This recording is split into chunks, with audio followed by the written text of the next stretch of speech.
Hello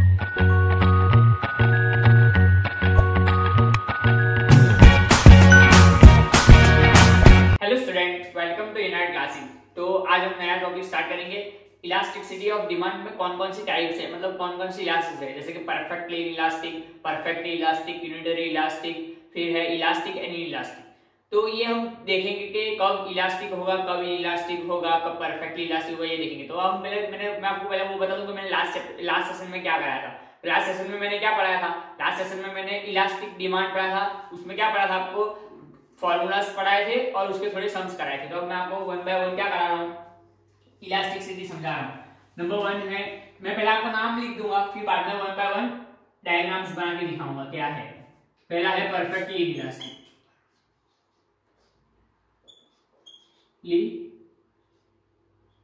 perfectly inelastic, perfectly inelastic पहला। दूसरा है परफेक्टली इलास्टिक, तीसरा है यूनिटरी इलास्टिक। चौथा क्या है? चौथा है इलास्टिक एंड पांचवा है इनइलास्टिक।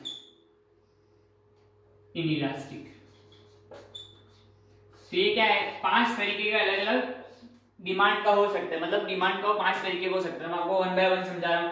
अब परफेक्टली इनइलास्टिक क्या होगा, मैं सबसे पहले उसका ग्राफ बना के आपको समझाऊंगा। परफेक्टली इनइलास्टिक, तो परफेक्टली इनइलास्टिक का सबसे पहले आपको ग्राफ याद कर लेना है, तो आपको ऑटोमेटिक पता चल जाएगा परफेक्टली इनइलास्टिक होता क्या है। परफेक्टली इनइलास्टिक का ग्राफ कैसा होता है?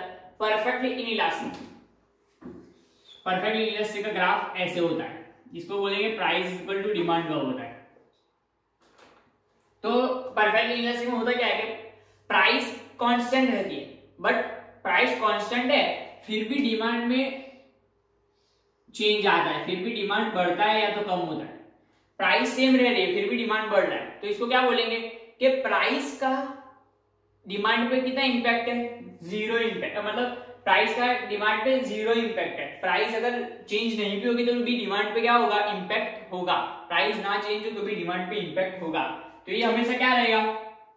इसकी इलास्टिसिटी कैसी रहेगी? जीरो रहेगी। इसकी इलास्टिसिटी जीरो रहेगी। तो इसको हम क्या बोलेंगे? कौन सा ग्राफ है? परफेक्टली इनइलास्टिक, ये ग्राफ परफेक्टली इलास्टिक। अब मैं आपको समझाऊंगा परफेक्टली इलास्टिक का ग्राफ कैसा होता है। तो सिंपल, परफेक्टली इलास्टिक का ग्राफ इसका उल्टा ग्राफ होता है। मतलब कैसा? उसमें परफेक्टली इलास्टिक में क्या होगा कि प्राइस चेंज होगी फिर भी क्वांटिटी में कोई चेंज नहीं होगा। तो परफेक्टली इलास्टिक का ग्राफ, प्राइस चेंज हो रही है तो प्राइस चेंज हो रही तो क्वांटिटी में चेंज नहीं होगा, तो प्राइस का ग्राफ ऐसा हो जाएगा। तो क्या होगा? प्राइस चेंज हो रही है, देखो प्राइस बढ़ भी रही है, कम भी हो रही है, पर डिमांड को क्या रह रहा है? डिमांड को is vertical to Y axis, मतलब डिमांड को क्या रहेगा? वर्टिकल रहेगा वाई एक्सिस के। तो क्या होगा? डिमांड को में क्या होगा? क्वांटिटी में कोई चेंज नहीं आएगा। क्वांटिटी डिमांडेड में नो चेंज, क्या? नो चेंज, बट प्राइस में चेंज आएगा। प्राइस में चेंज आ रहा है फिर भी क्या हो रहा है? डिमांड नहीं बढ़ रही है। जैसे कोई एग्जांपल ले ले, समझो कि किसी चीज की प्राइस में चेंज आ गया, कि समझो कि कुछ ऐसा था, कोई चीज ऐसी कि जिसकी प्राइस में चेंज आ रहा है पर डिमांड में कोई चेंज नहीं आया। अब समझो कि मेडिसिन, जो नॉर्मली मेडिसिन है उसमें क्या होता है कि प्राइस में चेंज आ गया, प्राइस बढ़ गई, पर मेडिसिन तो जो कस्टमर है वो तो कंज्यूम करेगा, क्योंकि वो मेडिसिन नहीं कंज्यूम करेगा तो क्या है? उसकी जान को जोखिम है, इसलिए वो क्या करेगा? कंज्यूम करेगा ही। तो इसकी ऐसे ग्राफ को हम क्या बोलेंगे? ऐसे ग्राफ को हम बोलेंगे परफेक्टली इलास्टिक।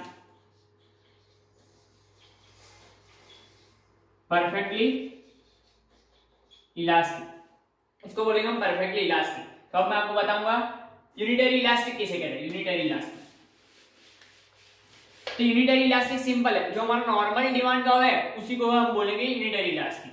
यूनिटरी इलास्टिक मतलब ऐसा डिमांड कर्व होगा, तो उसमें क्या होगा? जितना प्राइस में चेंज आएगा उतना ही चेंज किसमें आएगा? डिमांड में चेंज आएगा। मतलब समझो अगर प्राइस 10% से बढ़ती है तो डिमांड 10% से ही कम होगी। अगर प्राइस 10% से कम हो रही है तो डिमांड 10% से ही बढ़ेगी। तो इसको क्या बोलेंगे हम, ऐसे ग्राफ को बोलेंगे यूनिटरी इलास्टिक, इसको बोलेंगे यूनिटरी इलास्टिक, इसको बोलेंगे यूनिटरी इलास्टिक। अब मैं आपको बताऊंगा इलास्टिक कर्व, तो इलास्टिक कर्व मैं आपको इधर ही बता रहा हूं, इलास्टिक कर्व इसे कहेंगे। अब इलास्टिक मतलब क्या है, जितना प्राइस में चेंज आएगा ना तो वो क्या ज्यादा से ज्यादा इंपैक्ट करेगा किस पे, क्वांटिटी डिमांड पे। इलास्टिक का मतलब वो, तो इलास्टिक मींस समझो कि प्राइस थोड़ी बढ़ रही है, क्या प्राइस थोड़ी बढ़ रही है, देखो प्राइस एक स्लाइड बढ़ी बट डिमांड में क्या है, ज्यादा चेंज है, डिमांड पे चेंज ज्यादा है। अगर प्राइस बढ़ेगी तो डिमांड बहुत ज्यादा से कम होगा, क्यों कि यूनिटरी इलास्टिक का कौन सा, यूनिटरी इलास्टिक डिमांड का, यूनिटरी इलास्टिक। अब होगा हम देखेंगे इनइलास्टिक, तो इनइलास्टिक डिमांड का कैसा होगा, तो इनइलास्टिक डिमांड का ऐसे होगा, इनइलास्टिक डिमांड का ऐसे, इसमें क्या होगा, प्राइस बहुत चेंज होगी बट क्वांटिटी डिमांड पे बहुत कम इंपैक्ट आएगा। जैसे कि कोई नेसेसरी गुड है, जैसे कि समझोगे नमक का भाव बहुत बढ़ गया, नमक का भाव बहुत बढ़ गया तो उसकी क्वांटिटी डिमांड में बहुत चेंज नहीं आएगा, नेसेसिटी गुड है, उसको लोग कंज्यूम करेंगे क्योंकि वो बेसिक नेसेसिटी है, उसे लोग कंज्यूम करेंगे। इसको बोलेंगे हम कौन सा टाइप का गुड्स, इसको बोलेंगे हम इनइलास्टिक। अब मैं आपको बताऊंगा कौन सा इसकी इलास्टिक कितनी होती है। तो सबसे पहला इनइलास्टिक समझते हैं, इनइलास्टिक की पाई इलास्टिसिटी ऑफ डिमांड कितनी होती है, elasticity of demand is equal to inelastic. तो इनइलास्टिक मैंने आपको क्या बताया, जीरो होता है, इनइलास्टिक हमेशा क्या होता है, जीरो होता है। फिर इलास्टिक कितना होता है, इन्फिनिटी होता है, इलास्टिक क्या होता है, इन्फिनिटी होता है। फिर हम देखेंगे क्या, यूनिटरी इलास्टिक, यूनिटरी इलास्टिक तो मैंने आपको बता दिया, unitary elastic always equal to 1, मतलब जितना, मतलब 1 कैसे होगा कि जितना प्राइस में चेंज आ रहा है उतना ही चेंज क्वांटिटी डिमांड में आ रहा है, तो क्या होगा, ये 1 हो गया, ऐसे ये 1 हो जाएगा। तो अगर इसमें क्या है कि जितना चेंज किसमें, इलास्टिक मतलब चेंज किसमें ज्यादा आ रहा है, इलास्टिक का ग्राफ कैसा होगा, ग्राफ से याद हो जाएगा आपको डेफिनेशन। तो इलास्टिक ग्राफ कैसा होता है, परफेक्टली इलास्टिक, तो परफेक्टली इलास्टिक का ग्राफ ऐसे होता है।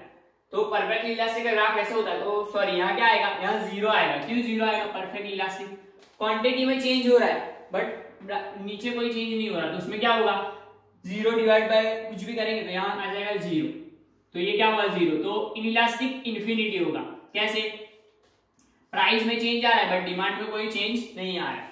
अब हम देखेंगे इलास्टिक, इलास्टिक क्या होगा, इलास्टिक मतलब मोर देन 1, इलास्टिक होगा ED is equal to more than 1, और इलास्टिक क्या होगा, ED is equal to less than 1।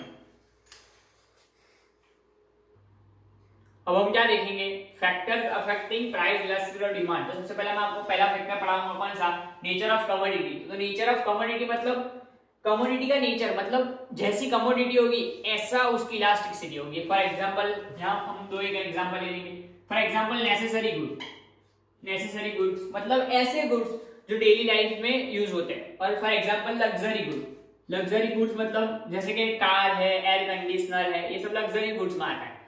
तो इसका हम देखेंगे कि इसकी इलास्टिसिटी कैसी होगी। तो फॉर एग्जांपल समझो नेसेसरी गुड्स की इलास्टिसिटी कैसी होगी, समझो अगर प्राइस नेसेसरी गुड्स की बहुत बढ़ती है या तो बहुत कम होगी तो आप क्या उसे कंज्यूम करना बंद कर दोगे, नहीं, क्यों, आपका थोड़ा थोड़ा कम कर सकते हो बट पूरे का पूरा बंद नहीं करोगे, क्यों कि वो नेसेसिटी है, मतलब वो चाहिए ही, नॉर्मल रूटीन लाइफ में लाइवलीहुड वो करने के लिए हमको चाहिए। तो हम इसका ग्राफ कैसा होगा, उसका ग्राफ होगा प्राइस में कम चेंज होगा, क्या होगा, प्राइस में बहुत कम चेंज होगा, सॉरी प्राइस में ज्यादा चेंज होगा फिर भी क्वांटिटी डिमांड में चेंज बहुत कम होगा। इसका ग्राफ कौन सा होगा, इनइलास्टिक, इनइलास्टिक। तो नेसेसरी गुड्स अगर कमोडिटी है, कोई ऐसी कमोडिटी जिसकी नेचर नेसेसरी कमोडिटी है तो उसका इलास्टिसिटी कैसे होगी, इनइलास्टिक।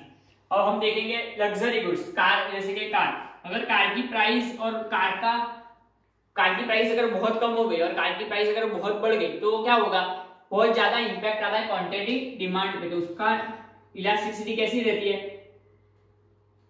सॉरी ये कैसी रहती है, equal to ED is equal to more than, ED is equal to more than, sorry ED is equal to more than one, मतलब ईडी क्या होता है मोर देन वन, तो क्या होता है इसके कारण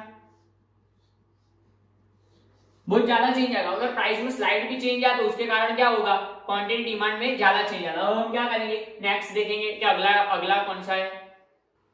अब हम अगला देखेंगे क्या है अवेलेबिलिटी ऑफ सब्स्टिट्यूट, मतलब इसमें भी दो है क्या, एक इलास्टिक होगा और एक इनइलास्टिक होगा। तो अगर सब्स्टिट्यूट ज्यादा से ज्यादा सब्स्टिट्यूट है जैसे कि टी एंड कॉफी, फिर कोको कोला एंड पेप्सी, तो कोको कोला के कितने सब्स्टिट्यूट है, पेप्सी है, थम्स अप है, ये सब उसके सब्स्टिट्यूट। अगर मोर सब्स्टिट्यूट होंगे, जितने ज्यादा सब्स्टिट्यूट होंगे उतना क्या होगा, अगर थोड़ी भी प्राइस मोर सब्स्टिट्यूट होने के कारण क्या होगा, थोड़ी भी प्राइस बढ़ेगी या थोड़ी भी प्राइस कम होगी तो डिमांड पे इंपैक्ट क्या आता है, बहुत ज्यादा इंपैक्ट आता है। तो उसका ग्राफ कैसा होगा, ऐसा ग्राफ होगा।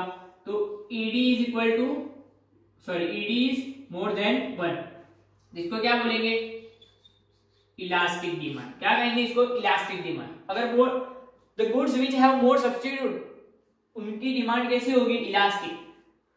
तो हम इसको क्या बोल सकते हैं कि goods with more substitute have a elastic demand. अब हम देखेंगे क्या लेस सब्स्टिट्यूट, मतलब बहुत कम सब्स्टिट्यूट। फॉर एग्जांपल कोई ऐसा प्रोडक्ट है जिसके बहुत कम सब्स्टिट्यूट होंगे तो उसमें क्या होगा, उसकी डिमांड कैसी होगी, तो उसकी डिमांड कैसी होगी इलास्टिक होगी। कैसे elastic demand elastic, ED is less than one, elastic हम इसको बोलेंगे इनइलास्टिक होगी उसकी डिमांड, इनइलास्टिक। तो इनइलास्टिक कौन से गुड्स की इनइलास्टिक होगी, the goods which have less substitute have inelastic demand. अब हम क्या हम देखेंगे अगला पॉइंट क्या है। अब हम क्या करेंगे, सब जो बाकी जो पॉइंट्स बचे हम वो साथ में पढ़ेंगे, क्योंकि मैंने दो पॉइंट आपको अलग से मतलब अच्छे से दो पॉइंट इसलिए समझाए क्योंकि वो दो पॉइंट ज्यादातर क्या है उसमें से क्वेश्चंस आते रहते हैं, तो मैं आपको सब बाकी सब पॉइंट साथ में ही समझा दूंगा। अब आप याद रखना, मैं छोटे इधर ऐसे ग्राफ बनाऊंगा तो याद रखना किसको इलास्टिक कहेंगे किसको इलास्टिक कहेंगे, याद रखना। तो मल्टीपल यूजेस मतलब जो भी गुड्स है उसके अगर यूजेस ज्यादा है, मतलब मल्टीपल यूजेस है, तो क्या होगा अगर उसकी प्राइस कम होगी तो लोग उसको कम, मतलब उसके क्वांटिटी डिमांड पे इंपैक्ट बहुत ज्यादा आएगा। अगर इंपैक्ट बहुत ज्यादा आएगा तो क्या होगा, मोर यूजेस होंगे तो इलास्टिसिटी कैसी रहेगी, ED is equal to ED is more than one, ED is more than one मतलब इलास्टिक डिमांड रहेगी। अगर लेस यूजेस होंगे तो उसकी ईडी के मतलब प्राइस लेस और डिमांड कैसी रहेगी, ED is less than one, मतलब उसका क्या होगा इलास्टिसिटी मतलब इनइलास्टिक रहेगा, मतलब इलास्टिसिटी कम रहेगी उसकी। अब हम देखेंगे पोस्टपोनमेंट ऑफ यूज। तो अगर कोई भी ऐसा गुड्स है जिसको हम पोस्टपोन कर सकते हैं, मतलब इसका यूज हम पोस्टपोन कर सकते हैं, मतलब कोई ऐसा गुड्स है फॉर एग्जांपल मिल्क है तो उसको हम आज ही कंज्यूम कर सकते हैं। अगर आज लिया तो इसको आज या तो कल में हम कंज्यूम कर सकते हैं, वरना फिर क्या होगा बिगड़ जाएगा।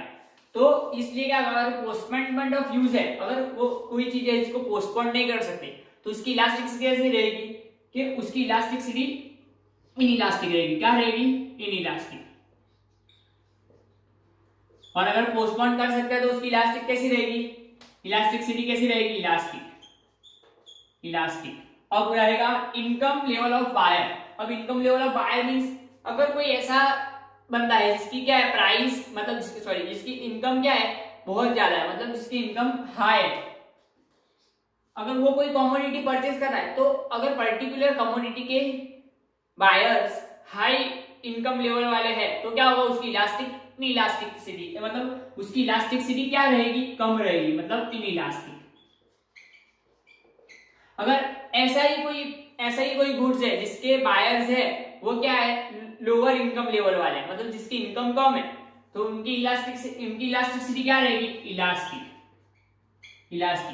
इनइलास्टिक का फॉर एग्जांपल दूंगे लग्जरी गुड्स जैसे कि कार हो गया, फिर प्लॉट्स हो गए, मतलब जैसे कि हाई लेवल लग्जरी गुड्स हो गए, तो उसकी इलास्टिसिटी क्या रहेगी इनइलास्टिक, क्योंकि उनके पास पैसा बहुत होगा तो वो क्या होगा उनको प्राइस बढ़ने से उनकी डिमांड पे कोई इंपैक्ट नहीं आएगा।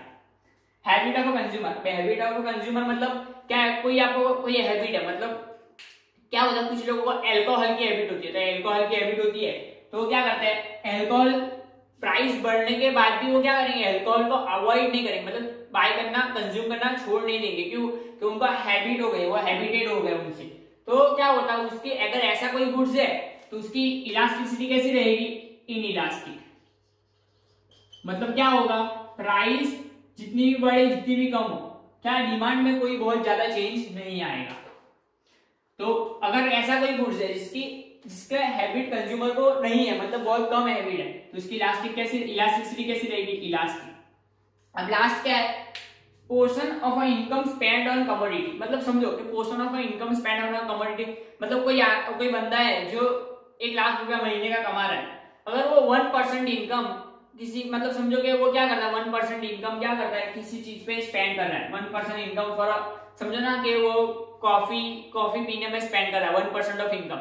अगर कॉफी की प्राइस बढ़ गई तो क्या वो कंज्यूम करना छोड़ देगा, नहीं। क्यों कंज्यूम करना नहीं छोड़ देगा, क्योंकि उसकी जो इनकम वो स्पेंड कर रहा है कॉफी, वो ओनली 1% है, तो और ज्यादा स्पेंड कर सकता है, क्योंकि 1% से उसको कोई इम्पैक्ट इतना नहीं आएगा। तो क्या होगा, अगर ज्यादा पोर्शन स्पेंड करता है तो उसकी इलास्टिसिटी कैसी रहेगी, इलास्टिक।